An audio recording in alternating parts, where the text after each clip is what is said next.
Good morning all of you. Welcome to S academy. ഇന്ന് നമ്മൾ എടുക്കാൻ പോകുന്നത് സ്റ്റേറ്റ് സിലബസിന്റെ തേർഡ് ചാപ്റ്റർ ആണ്. ചാപ്റ്റർ നെയിം മേരെ ഭാരത് വാസ്യു. ചാപ്റ്ററിലേക്ക് കിടക്കുന്നതിന് മുന്നേ ചാപ്റ്ററിൽ എന്ത് കണ്ടന്റ് ആണ് ഉള്ളതെന്നുള്ളതിന് നിങ്ങൾക്ക് ഒരു ചെറിയൊരു പാരഗ്രാഫ് ഇവിടെ തന്നിട്ടുണ്ട്. ആ പാരഗ്രാഫ് എന്താണെന്നുള്ളത് ഫസ്റ്റ് ഓഫ് ഓൾ ഒന്ന് നോക്കാം. ഓക്കെ. दशाब्दों की कोशिशों और लाखों की बलिदानों के परिणाम स्वरूप 1947 को भारत स्वतंत्र हुआ था.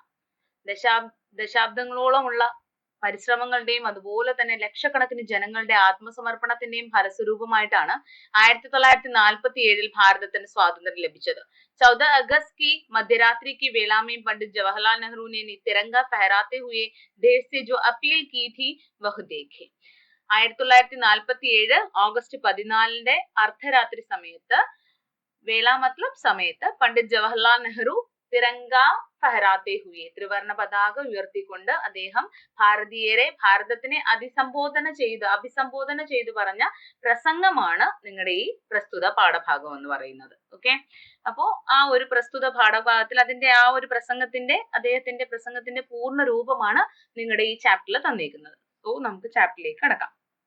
मेरे भारतवासियों, എന്റെ പ്രിയ ഭാരതവാസികളെ, कई वर्षों पहले हमने नियति को मिलने का एक वचन दिया था और अब समय आ गया है कि हम अपनी वचन को निभाएं. കുറച്ചു വർഷങ്ങൾക്ക് മുന്നേ തന്നെ വിധിയുമായുള്ള ഒരു കൂടിക്കാഴ്ച ഉണ്ടാകും എന്നുള്ള ഒരു വാഗ്ദാനം നൽകിയിരുന്നു. और अब समय आ गया है, അതിനുള്ള സമയം എത്തിക്കഴിഞ്ഞിരിക്കുന്നു. കി അപ്നി വചൻ കോ നിഭായെ, നമ്മുടെ ആ ഒരു വാഗ്ദാനത്തിനെ അല്ലെങ്കിൽ നമ്മുടെ ആ ഒരു വാക്കിനെ പാലിക്കേണ്ട സമയം എത്തിക്കഴിഞ്ഞിരിക്കുന്നു. पूरी तरह न सही लेकिन बहुत हद तक आज रात 12 बजे जब सारी दुनिया सो रही होगी, भारत जीवन और स्वतंत्रता की नई सुबह के साथ उड़ेगी.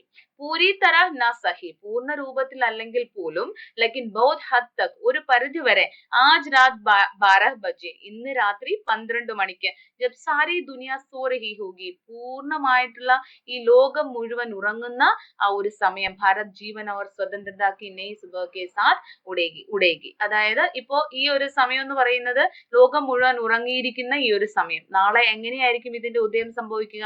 അങ്ങനെ ഒരു ഭാരതവുമായി, ജീവനുള്ള പൂർണ്ണ സ്വതന്ത്രനായിട്ടുള്ള ഒരു ഭാരതമായിരിക്കും നാളെ ഉയർത്തെഴുന്നേൽക്കുക എന്നാണ് പറഞ്ഞിരിക്കുന്നത്. ഏക് ऐसा क्षण जो इतिहास में बहुत ही कम आता है. ഇങ്ങനെയുള്ള നിമിഷങ്ങൾ, ക്ഷൺ മത്ലബ് നിമിഷം, ഇങ്ങനെയുള്ള നിമിഷങ്ങൾ ഇതിഹാസ്, ചരിത്രത്തിൽ വളരെ കുറച്ചു മാത്രമാണ് വന്നിട്ടുള്ളത്. ജബ് ഹം അപ്നി പുരാനെ കോ ഛോഡ് നയെ കി തരഫ് ജാത്തെ ഹെ, നമ്മൾ പഴയതിനെ ഉപേക്ഷിച്ചുകൊണ്ട് അല്ലെങ്കിൽ പഴയതിനെ തട്ടി മാറ്റിക്കൊണ്ട് നേക്ക് ആ തരഫ് ജാത്തെ ഹെ, പുതിയതിലേക്കുള്ള ഒരു കാൽവയ്പാണ് ഇവിടെ സംഭവിക്കുന്നത്. ജബ് ഏക് യുഗ് കാ അന്ത് ഹോത്താ ഹെ, എപ്പോഴാണോ ഒരു യുഗത്തിന്റെ അന്ത്യം സംഭവിക്കുന്നത്, ആർ जब वर्षों से शोषित एक देश की आत्मा अपनी बात कर सकती है, എപ്പോഴാണോ വർഷങ്ങളായി ചൂഷണം അനുഭവിച്ചു കൊണ്ടിരിക്കുന്ന ഒരു ദേശത്തിന്റെ ആത്മാവ് സ്വന്തം കാര്യം തുറന്നു പറയുന്നത്, യഹ് ഏക് സയ്യോഗ് ഹെ, ഇതൊരു നിയോഗമാകുന്നു. ഇവിടെ പറയുന്നതെന്ന് പറയുന്നത് ചൂഷണം അനുഭവിച്ചു കൊണ്ടിരിക്കുന്ന ദേശത്തിന്റെ ആത്മാവ് എന്ന് പറയുന്നത് ദേശവാസികളാണ്. ദേശവാസികൾക്ക് കിട്ടിയ ആ ഒരു അഭിപ്രായ സ്വാതന്ത്ര്യമാണ് ഇവിടെ സൂചിപ്പിച്ചിരിക്കുന്നത്. അവരുടെ കാര്യങ്ങൾ, अपनी बात को, अपनी अभिप्राय को खुलकर बताने की एक अवसर हमारी भारतवासियों को मिलते हैं. इसी इसी का संकेत दिया गया है. ഈ ഒരു കാര്യമാണ് ഇവിടെ ജവഹർലാൽ നെഹ്റു ഉദ്ദേശിച്ചിരിക്കുന്നത്. ചൂഷണം അനുഭവിച്ചു കൊണ്ടിരിക്കുന്ന ദേശത്തിന്റെ ആത്മാവിന് സ്വന്തം കാര്യങ്ങൾ തുറന്നു പറയാനുള്ള ഒരു അവസരം വന്നെത്തിയിരിക്കുന്നു. ഇതൊരു നിയോഗമാണെന്നാണ് പറഞ്ഞിരിക്കുന്നത്. कि इस पवित्र मौके पर हम समर्पण के साथ खुद को भारत और उसकी जनता की सेवा और उससे भी बढ़कर सारी मानवता की सेवा करने के लिए प्रतिज्ञा ले रहे हैं. നമ്മൾ എന്താ ചെയ്യേണ്ടത് ഈ ഒരു നിയോഗത്തിൽ? നമ്മുടെ ആ ഒരു നിയോഗം എന്താണ്? ഇസ് പവിത്ര മൗക്കെ പർ, ഈ പവിത്രമായിട്ടുള്ള ആ ഒരു അവസരത്തിൽ, മൗക്കെ മത്ലബ് അവസരത്തിൽ, ഹം സമർപ്പൺ കെ സാത്ത്, അർപ്പണബോധത്തോടു കൂടി, ഖുദ് കോ ഭാരത് और उसकी जनता की सेवा, സ്വയം നമ്മൾ ഭാരതത്തെയും അതുപോലെ തന്നെ അതിലെ ജനങ്ങളെയും സേവിക്കുക, और കൂടാതെ उससे भी बढ़कर, അതിലും ഉപരിയായി, सारी मानवता की सेवा करने के लिए प्रतिज्ञा ले रहे हैं, പൂർണ്ണ മാനവരാശിയും സേവിക്കുന്നതിന് വേണ്ടിയിട്ടുള്ള പ്രതിജ്ഞ എടുത്തിരിക്കുകയാണ്. इतिहास के आरंभ के साथ ही भारत ने अपनी अंतहीन खोज प्रारंभ की और न जाने कितनी ही सदियां इसकी भव्य सफलताओं और असफलताओं से भरी हुई है. ഇതിഹാസത്തെ ആരംഭ के साथ ही ചരിത്രത്തിന്റെ തുടക്കത്തിനോടൊപ്പം തന്നെ ഭാരത് अपनी അന്തഹീന खोज प्रारंभ की थी. അതായത് ഭാരതം ഒരിക്കലും അവസാനിക്കാത്ത ഒരു अन्वेषणത്തിന് പ്രാരംഭം കുറിച്ചിരുന്നു. और न जाने कितनी ही सदियां इसकी भव्य सफलताओं और असफलताओं से भरी हुई है. നമുക്ക് പറയാൻ സാധിക്കില്ല അത്രത്തോളം വിജയങ്ങളുടെയും പരാജയങ്ങളാലും നിറയ്ക്കപ്പെട്ട ആ ഒരു വർഷങ്ങൾ കാലങ്ങൾ കടന്നുകൊണ്ട് ആ കാലങ്ങളിലൂടെയാണ് ഈ അന്തഹീന ഖോജിന് തുടക്കം കുറിച്ചത് എന്നാണ് പറയുന്നത്.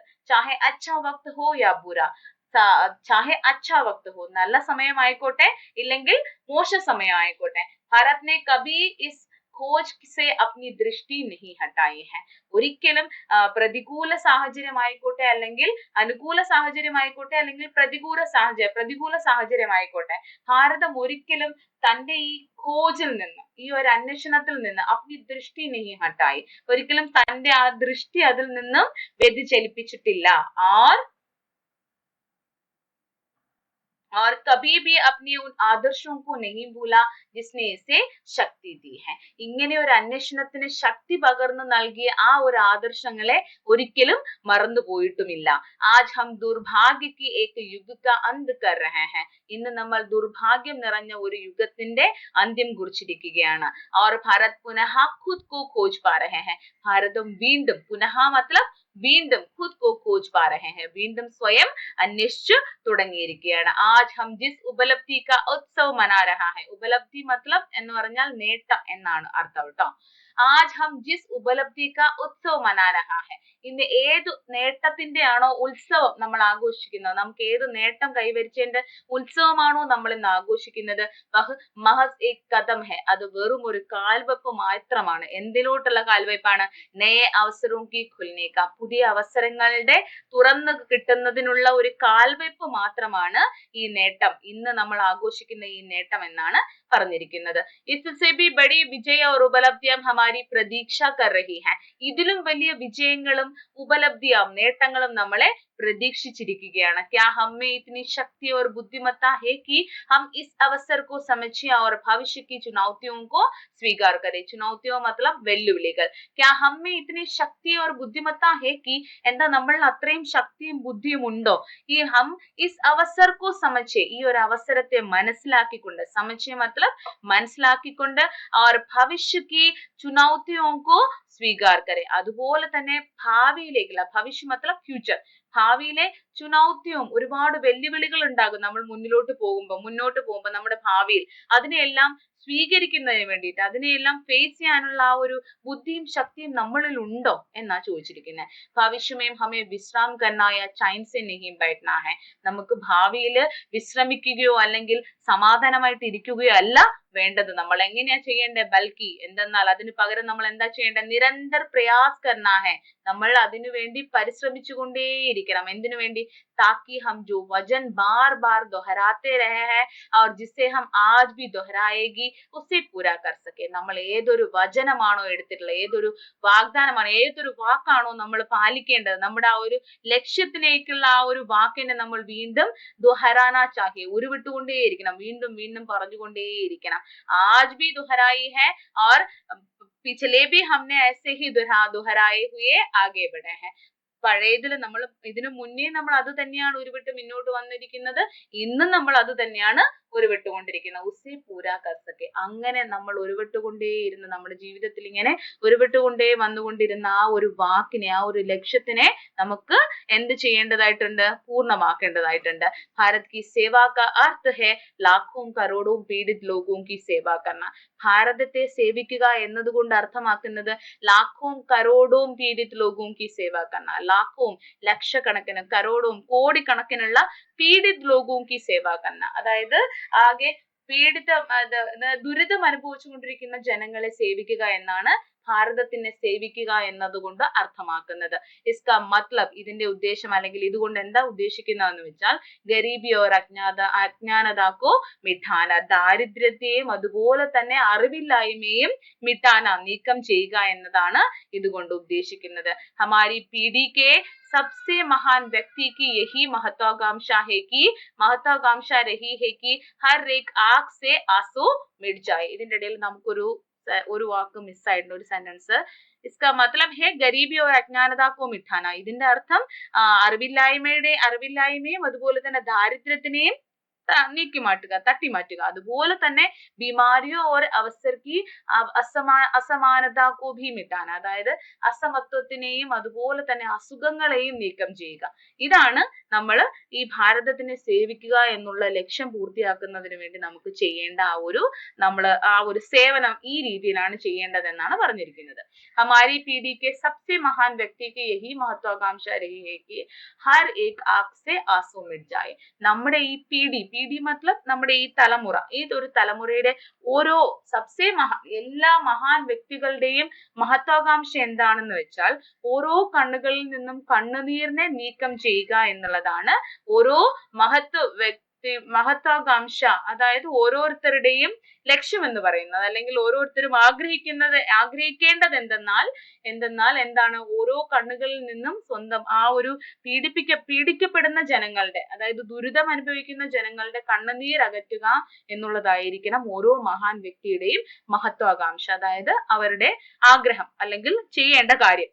शायद ये हमारे लिए संभव ना हो, ഒരു പക്ഷേ ये हमारे लिए संभव ना हो, ഇത് നമ്മളെ കൊണ്ട് സാധിക്കാതിരിക്കാം. पर എന്നാൽ പോലും ജബ് തക് ലോഗോं की आंखों में आंसू है, എന്ന് വരേക്കും എത്രത്തോളം ജനങ്ങളുടെ കണ്ണുകളിൽ കണ്ണുനീർ ഉണ്ടാകുമോ, और वे पीड़ित है, അവർ എത്രത്തോളം ദുരിതം അനുഭവിച്ചു കൊണ്ടിരിക്കുമോ, തബ് തക് അതുവരേക്കും ഹമാരാ കാം ഖത്തം നഹീ ഹോഗ, നമ്മുടെ ഈ ഒരു കർമ്മം ഒരിക്കലും അവസാനിക്കുകയില്ല. और इसीलिए हमें परिश्रम करना होगा ताकि हम अपने सपनों को साकार कर सके. അതുകൊണ്ട് തന്നെ നമുക്ക് എന്ത് ചെയ്യേണ്ടതായിട്ടുണ്ട്, പരിശ്രമിക്കേണ്ടതായിട്ടുണ്ട്. നമ്മളിങ്ങനെ പരിശ്രമിച്ചുകൊണ്ടേ ഇരിക്കേണ്ടതായിട്ടുണ്ട്. എന്തിനു വേണ്ടിയിട്ട്, താക്കി ഹം അപ്നെ സപ്നോ കോ സാകാർ കർ സക്കെ, നമ്മൾ നമ്മുടെ സപ്ന മത്ലബ് സ്വപ്നം, നമ്മുടെ സ്വപ്നത്തിനെ പൂർത്തിയാക്കുന്നതിന് വേണ്ടിയിട്ട് അല്ലെങ്കിൽ സ്വപ്നത്തിനെ ലക്ഷ്യത്തിലെത്തിക്കുന്നതിന് വേണ്ടിയിട്ട് നമ്മൾ ഇതിനു വേണ്ടി ഇങ്ങനെ പരിശ്രമിച്ചുകൊണ്ടേ ഇരിക്കണം എന്നാണ് പറഞ്ഞിരിക്കുന്നത്. വേ സപ്നെ ഭാരത് കി ലിയേ ഹൈ, ആ സ്വപ്നം ആർക്ക് വേണ്ടിയിട്ടുള്ളതാണ്, ഭാരതത്തിന് വേണ്ടിയിട്ടുള്ളതാണ്. पर साथ ही അതിനോടൊപ്പം തന്നെ पूरे विश्व के लिए है, പൂർണ്ണ ലോകത്തിനും കൂടി വേണ്ടിയിട്ടുള്ളതാണ്. ആജ് കോയി ഖുദ് കോ ബിൽകുൽ അലഗ് നഹീ സോച്ച് സക്താ, ആരും ഇന്ന് ഒരിക്കലും സ്വന്തമായി മാറ്റി നിർത്തപ്പെടുന്ന ആ ഒരു സാഹചര്യമല്ല. സോച്ന മത്ലബ് ചിന്തിക്കുക, അങ്ങനെ ആരും ഞാൻ വേറെയാണ് എന്ന് ഇന്ന് ആരും ചിന്തിക്കുന്നില്ല. क्योंकि എന്തെന്നാൽ സഭി രാഷ്ട്ര और लोग एक दूसरे से बड़ी समीपता से जुड़े हुए हैं. സാരെ രാഷ്ട്രവും, എല്ലാ രാഷ്ട്രങ്ങളും, രാഷ്ട്രം അതുപോലെ തന്നെ അതിലെ ജനങ്ങളും എന്താണ്, ബഡി സമീപതാ സെ ജുഡേ ഹുए हैं, വളരെ സമീപതാസ എന്ന് വെച്ചാൽ എല്ലാവരും ഒരുമിച്ച് നിൽക്കുന്ന ആ ഒരു കാര്യമാണ് അല്ലെങ്കിൽ ആ ഒരു കാലഘട്ടമാണ് ഇന്നെന്ന് പറയുന്നത്. ഇന്ന് ഈ സംഭവിക്കുന്ന ഈ ശുഭമുഹൂർത്തം, ഈ ഒരു ചരിത്ര നിമിഷം എന്ന് പറയുന്നത്. ശാന്തിക്കോ അഭിവാജ്യ കഹാ ഗയാ ഹൈ, ശാന്തി സമാധാനമാണ്, അഭിവാജ്യ ഘടകമാണ്, വളരെ അത്യാവശ്യമായിട്ടുള്ള ഘടകമാണ് എന്ത്, ശാന്തി എന്ന് പറയുന്നത്, സമാധാനം എന്ന് പറയുന്നത്. ഇസീ തരഹ അതുപോലെ തന്നെ ഇസീ തരഹ സെ സ്വതന്ത്രത ഭി അഭിവാജ്യ ഹൈ, അതുപോലെ തന്നെ സ്വാതന്ത്ര്യവും വളരെ അഭിവാജ്യമായിട്ടുള്ള ഘടകമാണ്, എന്ന് വെച്ചാൽ വളരെ അത്യാവശ്യമായിട്ടുള്ള ഘടകമാണ്. സമൃദ്ധി ഭി और വിനാശ് ഭി, സമൃദ്ധിയും അതുപോലെ തന്നെ വിനാശവും അതായത് നാശവും ഇതിന്റെ ആ ഒരു ഒഴിച്ചുകൂടാൻ പറ്റാത്ത അഭിവാജ്യമായിട്ടുള്ള ഘടകങ്ങളാണ്. अब इस दुनिया को छोटे छोटे हिस्से में नहीं बांटा जा सकता है, നമ്മളിപ്പോ ഈ ലോകത്തിനെ ചെറിയ ചെറിയ പാർട്ടുകളായിട്ട് ഒരിക്കലും വേർതിരിക്കാൻ സാധിക്കുകയില്ല.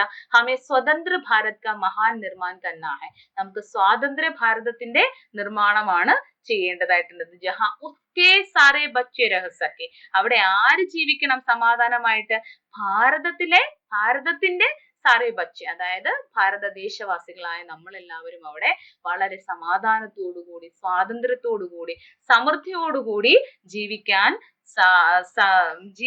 തക്കവണ്ണത്തിലുള്ള ഒരു മഹാൻ ഭാരത് കാ നിർമ്മാൺ ഹമേ കർനാ ഹൈ. ജയ് ഹിന്ദ്.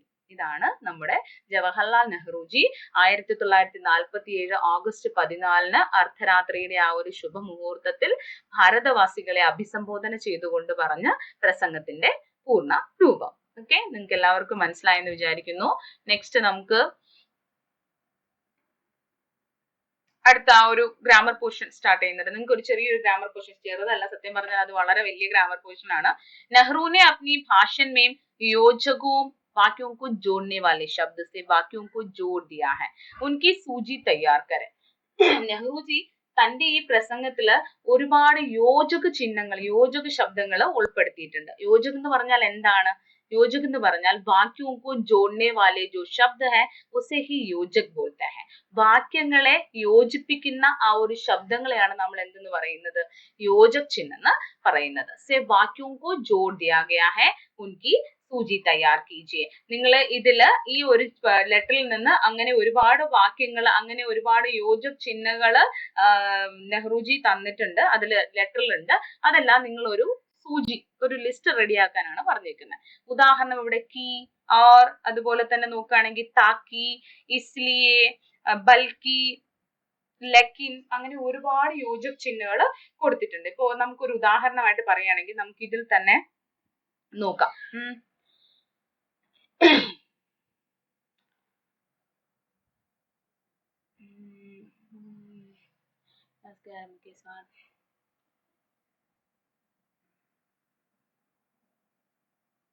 चाहे अच्छा वक्त हो या बुरा वक्त, या अच्छा നല്ലതായിക്കോട്ടെ, അല്ലെങ്കിൽ യാ അല്ലെങ്കിൽ ചീത്ത ആയിക്കോട്ടെ, അനുകൂലമായിക്കോട്ടെ ഇല്ലെങ്കിൽ പ്രതികൂലമായിക്കോട്ടെ. ഭരത് ने कभी इस पूछ से अपनी दृष्टि नहीं हटाई. ആ യാ എന്ന് പറയുന്ന ആ ഒരു യോജക് ചിഹ്നം അവിടെ ഇല്ലാതെ പോവുകയാണെന്നുണ്ടെങ്കിൽ ആ സെന്റൻസിന് പൂർണ്ണ അർത്ഥത്തിലെത്താൻ സാധിക്കുകയില്ല. അതുപോലെ തന്നെ ഒരുപാട് യോജക് ചിഹ്നം ഇതിന്റെ ഇടയിൽ തന്നിട്ടുണ്ട്. ബൽക്കി, ലക്കിൻ, മത്ലബ്, ഇസിലിയെ, ഇത് ഇങ്ങനെയുള്ള കുറെ യോജക് ചിഹ്നങ്ങളുണ്ട്. അതെല്ലാം ഈ വാക്യങ്ങളുടെ ഇടയിൽ നമ്മൾ ചേർത്താൽ മാത്രമേ അതിന് പൂർണ്ണമായിട്ടുള്ള അർത്ഥത്തിൽ നമുക്ക് എത്തിച്ചേർക്കാൻ പറ്റുകയുള്ളൂ. ഓക്കെ, और इसीलिए हमें परिश्रम करना होगी. അതുകൊണ്ട് പീഡിപ്പിക്കപ്പെടുന്ന അല്ലെങ്കിൽ പീഡിതരായിട്ടുള്ള ജനങ്ങളെ സേവിക്കേണ്ടതായിട്ടുണ്ട്. എന്താണ്? അവരുടെ ആ ഒരു കണ്ണുനീർ അകറ്റേണ്ടതായിട്ടുണ്ട്. അതിനു വേണ്ടിയിട്ട്, അവർ ഇസിലിയെ, അതിനു വേണ്ടിയിട്ട് ഹമേ പരിശ്രമം കർനാ ഹൈ. അതിനു വേണ്ടിയിട്ട് എന്ന് പറയുന്ന ഇസ്ലി എന്ന് പറയുന്നത് യോജക് ചിഹ്നമാണ്. അതിനു വേണ്ടിയിട്ട് നമുക്ക് പരിശ്രമിക്കേണ്ടതായിട്ടുണ്ട്. അപ്പോൾ ഇതുപോലുള്ള ഒരുപാട് യോജക് ചിഹ്നം നിങ്ങൾ ഈ ലെറ്ററിൽ കാണാൻ സാധിക്കും. അതിന്റെ ഒരു സൂചി, ഒരു ലിസ്റ്റ് റെഡിയാക്കാനാണ് നിങ്ങൾക്ക് തന്നിരിക്കുന്നത് ഫസ്റ്റ് ക്വസ്റ്റ്യൻ. सेकंड നോക്കിയേ, अनुवर्ती कार्य. नेहरू जी का भाषण पढ़ने वाली एक छात्रा अपनी मित्र से इसके बारे में बातचीत करती है. वह बातचीत തയ്യാർ കरें. കോൺവെർസേഷൻ ആണ് ഇവിടെ പറഞ്ഞിരിക്കുന്നത്. നെഹ്റുജിന്റെ ഈ ഒരു ലെറ്റർ റീഡ് ചെയ്ത് പഠിച്ച ഒരു കുട്ടി ഈ ലെറ്ററിനെ കുറിച്ചുള്ള ആ ഒരു കാര്യങ്ങളെല്ലാം വേറൊരു ഫ്രണ്ടുമായിട്ട് കോൺവെർസേഷൻ ചെയ്യുന്നു. ബാത്ചീത്ത്, സംഭാഷണം നടത്തുന്നതാണ് നിങ്ങൾക്ക് ഇവിടെ എഴുതേണ്ടത്. സംഭാഷണം എഴുതുമ്പോഴത്തേക്ക് എപ്പോഴും 2 പേഴ്സൺസ് ഉണ്ടാവണം. ഒരാളോട് പറഞ്ഞാൽ അതിന് റിപ്ലൈ ഒരാളിൽ നിന്ന് കിട്ടിയാൽ മാത്രമേ അത് സംഭാഷണമാവുള്ളൂ. ഒരാൾ മാത്രം പറഞ്ഞാൽ ആവില്ലല്ലോ. സോ 2 ക്യാരക്ടേഴ്സ് ഉണ്ടാവണം. അതിൽ ഉപരി ഒരാൾ നെഹ്റുജിയുടെ ഈ ഒരു ലെറ്റർ റീഡ് ചെയ്ത് മനസ്സിലാക്കിയ ആളായിരിക്കണം. അതിന്റെ മെയിൻ പോയിന്റ്സ് എല്ലാം മറ്റേ ആളോട് പറയുകയും അതിന് അനുകൂലമായിട്ടുള്ള ഒരു റിപ്ലൈ കിട്ടുകയും ചെയ്യുന്ന തരത്തിലുള്ള ഒരു കോൺവെർസേഷൻ ആണ് റെഡിയാക്കാൻ പറഞ്ഞിരിക്കുന്നത്. ഓക്കെ, അടുത്തത് നിമ്നലിഖിത അനുച്ഛേദക സംക്ഷേപൺ കരേ. സംക്ഷേപൺ എന്ന് പറഞ്ഞാൽ ചുരുക്കി എഴുതുക. ഇപ്പൊ ഇതൊരു വലിയ പാരഗ്രാഫ് ആണ് നിങ്ങൾക്ക് തന്നിരിക്കുന്നത്. ഈ പാരഗ്രാഫിന്റെ കണ്ടന്റ് മനസ്സിലാക്കി ഈ പാരഗ്രാഫ് 1-2 തവണ നന്നായി റീഡ് ചെയ്തതിന് ശേഷം ഇതിനെ ചുരുക്കി, എന്നാൽ ഇതിന്റെ അർത്ഥങ്ങളോ അല്ലെങ്കിൽ ഇതിന്റെ മെയിൻ പോയിന്റ്സോ വിട്ടുപോകാത്ത രീതിയിൽ ഇതിനെ ചുരുക്കി നമ്മൾ 2-3 സെന്റൻസ് ആയിട്ട് എഴുതുക എന്നുള്ളതാണ് ക്വസ്റ്റ്യൻ. ഓക്കെ, क्वेश्चन വായിച്ചു നോക്കുകയാണെങ്കിൽ कई वर्षों पहले हमने नियति को मिलने का एक वचन दिया था. നമ്മുടെ ആദ്യത്തെ ഈ ലെറ്ററിലെ ഫസ്റ്റ് പാരഗ്രാഫ് അതിൽ തന്നെ പറയുന്നത് കാലങ്ങളായി എന്താ പറയുക, വിധിയുമായുള്ള ഒരു കൂടിക്കാഴ്ച ഉണ്ടാകും എന്നുള്ള ഒരു വാഗ്ദാനം നൽകിയിട്ടിരുന്നു. അപ്പോൾ ഇപ്പോൾ ആ ഒരു വാഗ്ദാനം പാലിക്കേണ്ട സമയം എത്തിക്കഴിഞ്ഞിരിക്കുകയാണ്. പൂർണ്ണ രൂപത്തിൽ അല്ലെങ്കിൽ പോലും ഭാഗികമായിട്ടെങ്കിലും ഇന്ന് രാത്രി 12 മണിക്ക് എല്ലാ ലോകം മുഴുവൻ ഉറങ്ങുന്ന ഈ സമയത്ത് ഭാരതം നാളെ ഈ ജനങ്ങളോടൊപ്പം എങ്ങനെയാണ് ഉണരുക? ഭാരതം ജീവനുള്ള സ്വതന്ത്രമായിട്ടുള്ള ഒരു ഭാരതമാണ് നാളെ ഉദയം സംഭവിക്കാൻ പോകുന്നത്. അതുപോലൊരു നിമിഷം ഇതിഹാസത്തിൽ, ചരിത്രത്തിൽ വളരെ കുറച്ചു മാത്രം വരുന്ന നിമിഷങ്ങളാണ്. പഴയതിനെ എല്ലാം ഉപേക്ഷിച്ചുകൊണ്ട് പുതിയതിലേക്കുള്ള ഒരു കാൽവയ്പാണ് അവിടെ സംഭവിക്കുന്നത്. അങ്ങനെ പറഞ്ഞിട്ട് ഇങ്ങനെ വളരെ ഇതായിട്ടുള്ള ഒരു പാരഗ്രാഫ്. ഇതിൽ ഇമ്പോർട്ടന്റ് ആയിട്ടുള്ള കുറച്ച് സെന്റൻസുകളുണ്ട്. ആ ഒരു സെന്റൻസുകളെ എന്നാൽ മാറ്റി നിർത്താതെ ആ സെന്റൻസ് ഉൾപ്പെടുത്തിക്കൊണ്ട് നീറ്റ് ആയിട്ടുള്ള രീതിയിൽ ഇതിനെ ചുരുക്കി എഴുതണം. സംക്ഷേപം കർണ ചാഹിയെ. ഇപ്പൊ ഇതിനെ പറയുകയാണെന്നുണ്ടെങ്കിൽ, सालों पहले दिया गया वचन स्वतंत्रता की एक इस नई सुबह से हम निभाएंगे. कई सालों से हम अपने इस वचन को पूरे करने का सपने देख रहे हैं. आज ऐसा एक अवसर आ गया है कि हम अपने सपने को पूरा कर सके. ഇതിനെല്ലാം കൂടെ മിക്സ് ചെയ്തിട്ട് നമുക്ക് എന്തോന്ന് പറയാം? सालों पहले दिया गया वचन स्वतंत्रता की इस नई सुबह से हम निभाए. कई सालों से शोषित जनता को अपनी बात कहने का अवसर प्राप्त हुआ है और वे समर्पण के साथ देश की और मानवता की सेवा करनी चाहिए. അത്രേ ഉള്ളൂ. വർഷങ്ങളായി കാലങ്ങളായി നമ്മൾ ആഗ്രഹിച്ചു കൊണ്ടിരുന്ന ഈ ഒരു അവസരം വന്നെത്തിക്കഴിഞ്ഞിരിക്കുകയാണ്. നമ്മുടെ ആ ഒരു വാഗ്ദാനം പാലിക്കേണ്ട അവസരം വന്നെത്തിക്കഴിഞ്ഞിരിക്കുകയാണ്. कई सालों से शोषित जनता को अपनी बात कहने का अवसर प्राप्त हुआ है. कई सालों से പീഡിത ജനതാക്കോ, അതായത് ഒരുപാട് കാലങ്ങളായി ശോഷണം അനുഭവിച്ചു കൊണ്ടിരിക്കുന്ന ഈ ജനതയ്ക്ക് കൈ സാലോं से पीड़ित जनता को शोषित एक जनता को स्वतंत्रता प्राप्त हो गई है. वो इसलिए हम क्या करना चाहिए? हम समर्पण के साथ देश और मानवता की सेवा की प्रतिज्ञा लेनी चाहिए. അത്രേ ഉള്ളൂ. ഇത് തന്നെ സംഭവം. പക്ഷെ നമ്മൾ ഇതിനെ ഒരുപാട് സെന്റൻസിനെ എല്ലാം നമ്മൾ അതിൽ നിന്ന് കളഞ്ഞതിന് ശേഷം കണ്ടന്റ് എല്ലാം കൂടി കൂട്ടിച്ചേർത്ത് 2-3 സെന്റൻസിൽ ചുരുക്കി എഴുതുക. അതാണ് കാര്യം. സംക്ഷേപൺ എന്ന് പറഞ്ഞാൽ അതാണ് ഉദ്ദേശിക്കുന്നത്. എക്സാമിന് മറന്നു പോകരുത്. സംക്ഷേപൺ എന്ന് പറഞ്ഞാൽ ചുരുക്കി എഴുതുക എന്നുള്ളതാണ് അർത്ഥം. ഇതിൽ നിങ്ങളോ 1-2 സെന്റൻസ് മാത്രം മാറ്റി എഴുതുക എന്നല്ല ഉദ്ദേശിക്കുന്നത്. ഇത് വായിച്ച് മനസ്സിലാക്കിയതിന് ശേഷം അതിനെ നിങ്ങൾക്കറിയാവുന്ന ഭാഷയിൽ ചുരുക്കി മെയിൻ പോയിന്റ്സ് വിട്ടുപോകാത്ത രീതിയിൽ ഒരു 3-4 സെന്റൻസിൽ എഴുതുക, അല്ലെങ്കിൽ 2-3 സെന്റൻസിൽ എഴുതുക. ഓക്കെ, നിങ്ങൾക്ക് എല്ലാവർക്കും മനസ്സിലായെന്ന് വിചാരിക്കുന്നു. ഇന്നത്തെ ക്ലാസ് എല്ലാവർക്കും ഇഷ്ടപ്പെട്ടെന്ന് പ്രതീക്ഷിക്കുന്നു. അതുപോലെ തന്നെ ഇനിയും എന്റെ ചാനൽ സബ്സ്ക്രൈബ് ചെയ്യാൻ ആരെങ്കിലും ഉണ്ടെങ്കിൽ പ്ലീസ് സബ്സ്ക്രൈബ് ചെയ്യുക, വീഡിയോസ് പൂർണ്ണമായും വാച്ച് ചെയ്യുക, അതുപോലെ തന്നെ ലൈക്ക് ചെയ്യുക, ഷെയർ ചെയ്യുക. Thank you.